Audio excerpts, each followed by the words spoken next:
officially freaking scares me. A very scary character, and not in, I guess, a very good way.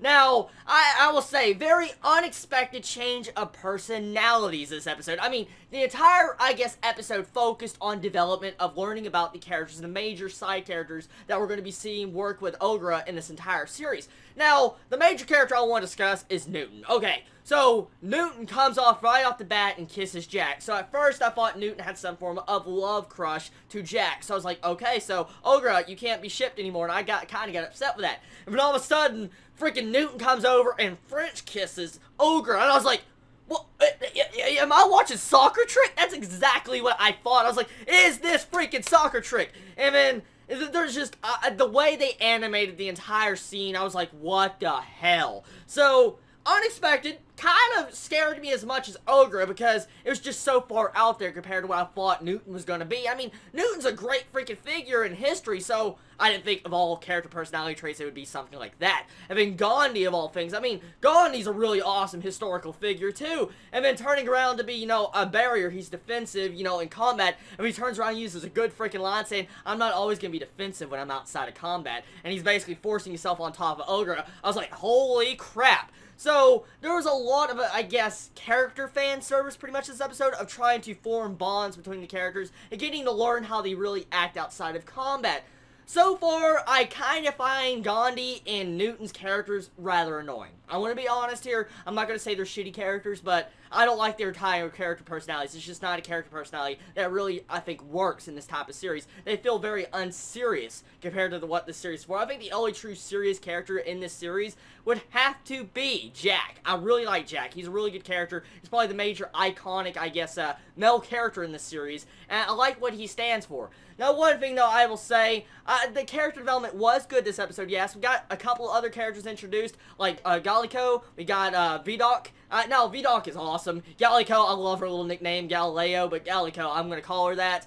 Really adorable. I didn't expect her to be, like, basically an elementary grade schooler, even though she says she's not. It's still adorable the way she is. Now, them cute lolly. I mean, come on. So, I like the way she was animated, and we seem to find out that she has some form of crush on Vidocq. So, I like it. I like the entire character personality around Galileo, and also with Vidocq. I like Vidocq's actual personality, too, being all calculative, sitting in a chair, being a person that wants to dissect people. It was a really good change of pace from the characters, and he felt a lot different than what we saw in previous episodes. His character trait is, I guess, more calculative that I love in these type of series.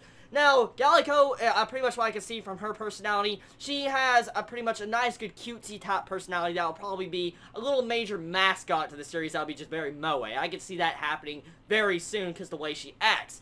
Now, let's get on to the actual plot of this episode. Really, there wasn't much plot this episode. There really wasn't. The only plot that really focused in this episode was the entire fact they were trying to, I guess, grab some brain cells from the evolutionary weapons and pretty much get them when they died. They have these, like, little, I guess, parasites jump out of their body, like, abandon ship, get inside a creature like the evolution system of creatures when they eat food, the food chain, and eventually get back to the, I guess, major brain network of the evolutionary weapons to be able to learn information about what's going on in humanity. So, really cool. It's a far out there plot, and pretty much, though, it didn't feel like this episode really progressed in the best direction possible, because, I mean, it was a very slow-pacing episode. I understand it was meant for character development, but it wasn't the best episode of this series. I think my favorite episode so far in the series would definitely have to be episode number 2, with that emotional background build-up tension, with Ogre trying to choose what kind of resolve she wants to take.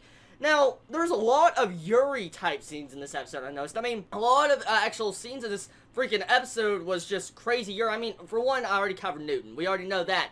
But then we got the entire factor around pretty much also, you know, the girl that we get to see Ogre take a picture with on her phone. She says, oh, I already have her and all that. She even said that in this episode. So what I'm getting at is, there is some Yuri going on in this anime season. A lot of freaking Yuri. I mean, I thought Soccer Trick was going to be the only Yuri anime of a season, but I'm amazed to see so many scenes like this in just this anime season. I'm not saying it's a bad thing, I'm not, but it's shocking to see something like this, because I don't think I saw a lot of those type of scenes last season. Oh yeah, Kill la Kill did it also the last previous episode, so what I'm getting at is, we're seeing a lot more of these scenes frequently. Anyways, guys, I'll say the animation quality of this episode it was good in the fighting scene. The fighting scene was enjoyable. There was some good little CGI at works in certain parts of it, and I love the color palette they managed to choose for. I mean, especially with the green water and the purple type outfits like effect with the atmosphere. It was great. The music managed to complement these scenes. Not my favorite type of music, but it complemented the, I guess, scenes in a way you wouldn't have been able to do without music. Pretty much, though, hopefully, once again, they try to work on better character development. I mean, I understand they're trying to make you where you can relate to characters a lot better, but hopefully they make them more smarter, like their historical figures led up to in the past. And it kind of a letdown, pretty much. I mean, Jack seems to be a really cool character, but, you know, Gandhi seems like he could have had a lot more potential than what he's showing here, and along with Newton. I mean, they are really smart characters, and it's just awful to see the way their personalities are being betrayed. Honestly, I don't know how far this series can really go, but I mean, hopefully it gets better. Anyways, this is going to be the end of my anime review on Nobunagun this week. Tell me what you think about this episode. What you think about, I guess, the entire plot progression with the brain cells, with the freaking evolutionary weapons. What you think about those weird character traits, the French kiss with Newton, and the Yuri scenes. Tell me what you think. Y'all wonderful there and out wherever you live. Please stay safe. Chibi out.